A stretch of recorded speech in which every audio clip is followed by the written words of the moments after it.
Hello and welcome to Kate in Scotland. Today we're going to try and figure out what the answer is to the age-old question, am I Scottish?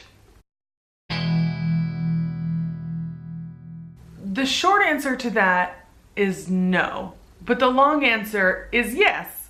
I got some Ancestry DNA results and I know I'm like the last person in the universe to receive them, but here they are and we're gonna go over it. I'm so excited. My mom got our family these DNA tests for Christmas, and I have been waiting since then to get the results. So if you don't know, I was born in America. I now live in Glasgow, Scotland, and that is because I am a dual citizen. My mother was born in Scotland, my grandparents were born in Scotland, their grandparents were born in Scotland, blah, blah, blah, blah. I, however, was born in the United States of America. And if you're familiar with Americans saying, I'm Scottish, even though they were born in America, such as myself, it may seem a little confusing for you. Aside from the native people of North America, everybody in America is descended from immigrants. All of our presidents have been descendants of immigrants. And so Americans tend to latch on to their cultural ancestry quite strongly because we are all from somewhere else. It's a really interesting concept, this idea of identity and cultural migration and all this kind of stuff that we don't really have time for today. And also, I am not an expert and I'm not trying to be. I was raised by a bunch of Scottish people. That makes me feel Scottish. I live in Scotland. I eat haggis on Burns Night. Does that make me Scottish? Am I Scottish? Cultural identity is a really weird thing, but I can tell you that if you are from North America and you're worried about the whole, no, you're not Scottish, blah, blah, blah, just be careful about the words that you choose because some people get really defensive. So if you have Scottish ancestry and you're coming to Scotland, I would say something like, well, I'm quite interested in Scotland because my ancestors are from here, which may warm people up a bit and make them more interested in why you're here rather than, well, I'm Scottish, because they'll hear your voice and assume, no, you're not. So this is a weird, sensitive topic that a lot of people have a lot of opinions on. So don't freak out, but if you have questions, ask me in the comments because I really do love talking about this stuff, but not in an angry way. Nobody needs to get mad, okay? So I'm just gonna jump in to my ancestry results because I'm very excited. Like I said, my mother was born here, but I'm really only familiar with a few generations, and so I'm interested to see if this can tell me kind of when my family got here. As far as my paternal lineage, my dad was born in America in the Northeast, I think, and his family was Irish, German, and French kind of descendants.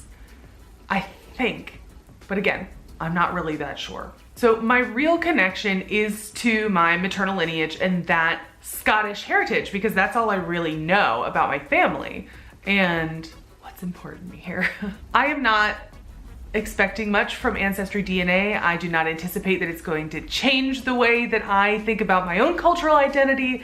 I'm really just curious about the migration of my people, maybe what kind of diseases I may be prone to, and who doesn't want to just know more about themselves. Let's get to it. Okay, I got this email like a week ago, but I haven't been ready.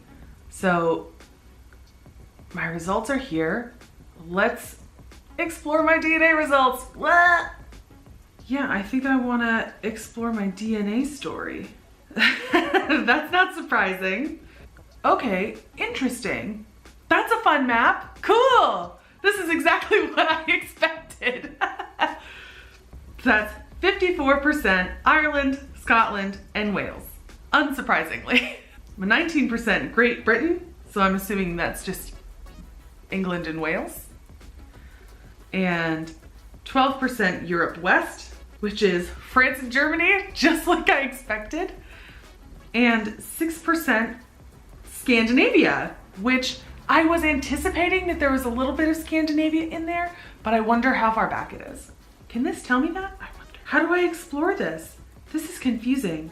Okay, so for Munster, Ireland, you probably have relatives who lived in this region in the past few hundred years. Cool. Your connection to this region is likely through your ancestry from these places.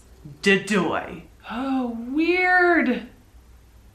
This is weird.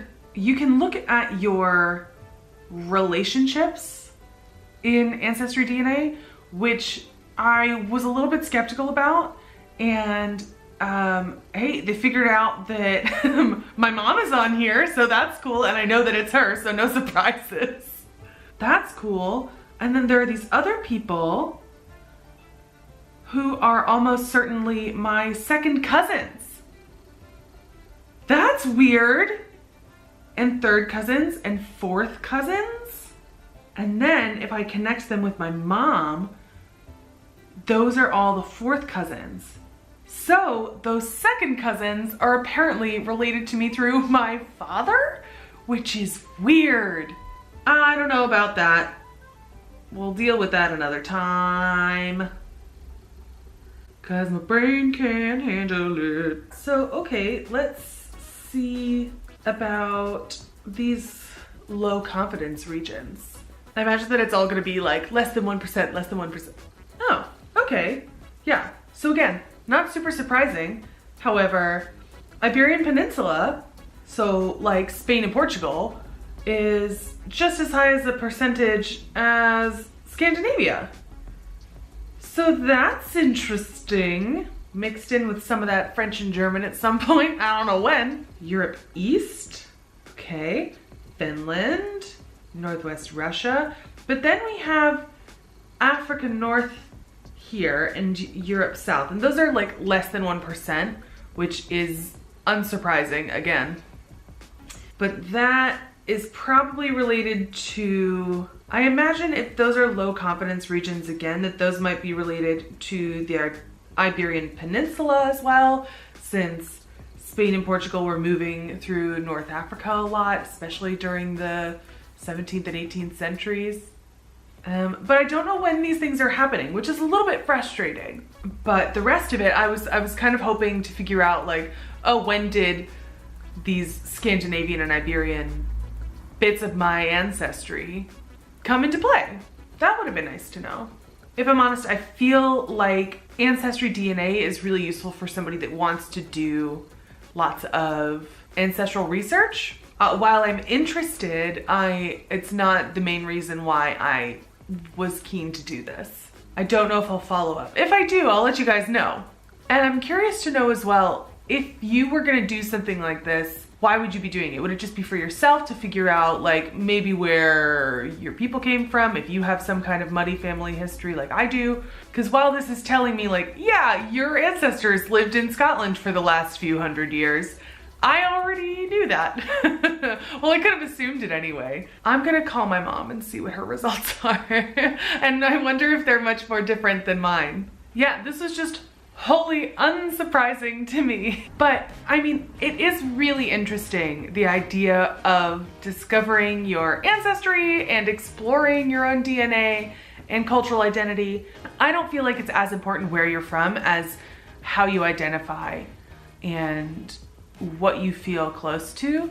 So I know that I'm American and I feel very close to my Americanness and feel really strongly about it, but I also have really strong feelings about Scotland and my connection to it. It's hard to navigate these feelings because I feel a kinship toward two places. If anybody else out there is a dual citizen, if you've lived in multiple places, let me know how you feel about it as well. So, am I Scottish? Yes, no, maybe so. I know that I love living here and that it's thebomb.com and it's the prettiest place to ever exist. So that's how I feel about that. That's not useful. Thank you so much for watching this and I appreciate you sticking it out with me. My next video is about a cat cafe, so get ready for that. Wherever you are, I hope you're having a great day and I will see you in my next video. Bye.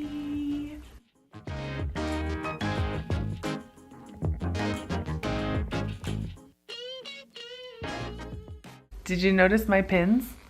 I wore a little manatee for Florida and a little Highland cow for Scotland. I'm very clever.